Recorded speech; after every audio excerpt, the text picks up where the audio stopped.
Hello नमस्कार दोस्तों, मैं लेकर आया हूँ आपके लिए एनटीपीसी अंडर ग्रेजुएट के लिए अभी जो करंटली में न्यू क्वेश्चन आए हैं उनके आधार पर प्रश्न। एक नाव की धारा की दिशा में चाल 22 किलोमीटर पर घंटा और धारा की विपरीत दिशा में चाल 5.5 किलोमीटर है। नाव एक स्थान से जाने और वापस आने में कुल 8 घंटे समय लेती है। नाव द्वारा तय की गई कुल दूरी ज्ञात कीजिए। कुल दूरी ज्ञात करनी है हमें आने जाने की। नाव की धारा की दिशा में चल रही है यानी x प्लस वाई। एक्स यहाँ पर नाव की चाल है, वाई धारा की चाल है। दोनों चलकर 22 किलोमीटर पर घंटे की चाल से चल रही है और विपरीत दिशा में एक्स माइनस वाई है, वो 5.5 किलोमीटर चल रही है। यहाँ पर नाव की चाल आ जाएगी 2x, इन दोनों को जोड़ेंगे 27.5, इनका आधा कर देंगे तो हमारे पास आएगा 275/20। आधा किया और एक के बाद दशमलव लगा दिया। इसी प्रकार हमें नाव धारा की चाल ज्ञात करनी है तो हमें क्या करेंगे, इसको 2y करेंगे और इधर से हम घटा देंगे, 16.5 बचेगा। इसका y का मान आएगा हमारे पास 165/20।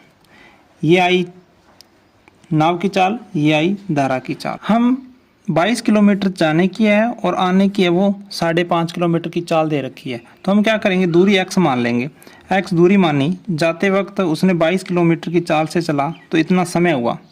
दूसरी बार समय आया वही दूरी रहेगी और बटे में 5.5 की चाल से वो जा रहा है। इन दोनों का मैं समय जोड़ूं तो हमारे पास 8 घंटे समय दे रखा है। इन दोनों का मैं लघुत्तम लूँ, इस दशमलव को उड़ाऊँ तो ऊपर 10 चला जाएगा। 22 और 55 का लघुत्तम 110 होगा। इसमें भाग देंगे तो 5x आएगा और इसमें भाग देंगे 2 को 20x आएगा बराबर में 8। 20 और 5 25x हो जाएगा। हमारे पास 25x की वैल्यू है वो 880 रुपये 880 हो जाएगी। मैं इसमें 25 का भाग दूंगा तो x का मान आएगा 176/5। ये एक तरफा दूरी है तो हमारे पास कुल दूरी ज्ञात करनी आने जाने की, तो हम इसको 2 से गुना कर देंगे तो हमारे पास आएगी 352/5 किलोमीटर। ये है शॉर्ट ट्रिक्स, यानी बेसिक तरीका है, बिल्कुल शॉर्ट तरीके से हम कर सकते हैं।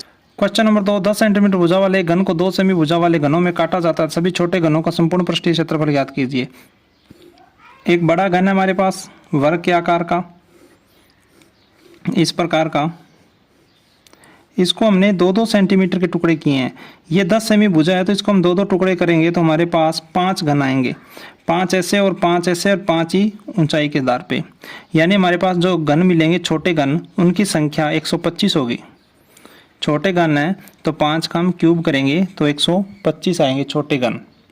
सभी घनों का संपूर्ण पृष्ठीय क्षेत्रफल ज्ञात करेंगे। जो छोटा घन होगा उसकी भुजा आएगी 2, छोटे घन की भुजा आएगी 2 सेमी। तो छोटे घन का संपूर्ण पृष्ठीय क्षेत्रफल कितना होगा, उसको हम 125 से गुना कर देंगे। छोटे घन का संपूर्ण पृष्ठीय क्षेत्रफल, घन का संपूर्ण पृष्ठीय क्षेत्रफल होता है 6 गुना भुजा स्क्वायर। 2 का स्क्वायर 4, 4 को 6 से गुना किया 24 और 125 को हम 24 से गुना कर देंगे, कुल पृष्ठीय क्षेत्रफल आ जाएगा। हमारे पास होगा 125 गुना में 24। 125 को मैं 8 से गुना करूं तो 1000 होता है। इसको मैं 3 गुना 4 लिखूं यानी 3 गुना 8 लिखूं इसको, तो 8 को इससे मैं गुना करूंगा तो 125 आएगा, 1000 आएगा। 1000 को इस 3 से गुना करूंगा मैं, 3000 होगा। 3000 ऑप्शन में 2 ऑप्शन। तीसरा सवाल है, 2 संख्याएं एक तीसरी संख्या से क्रमशः 30% और 18% अधिक है, उन दोनों संख्या का अनुपात ज्ञात कीजिए। देखिए 2 संख्याएं एक तीसरी संख्या के क्रम से, यानी कोई तीसरी संख्या आपने 100 मान ली है तो उससे एक संख्या तो 30 ज़्यादा है और एक 18 ज़्यादा है। बिल्कुल सिंपल सवाल है। तो ये 100 है तो ये 130 हो जाएगी, ये 118 हो जाएगी। उन दोनों संख्याओं का अनुपात ज्ञात कीजिए। इन दोनों का अनुपात ज्ञात करना है तो ये 130 है और दूसरी 118 है। 2 से ही कटेगा, ये 65 आएगा, ये 2 से कटेगा तो 59 आएगा। 65 अनुपात 59 होगा। Option number 4।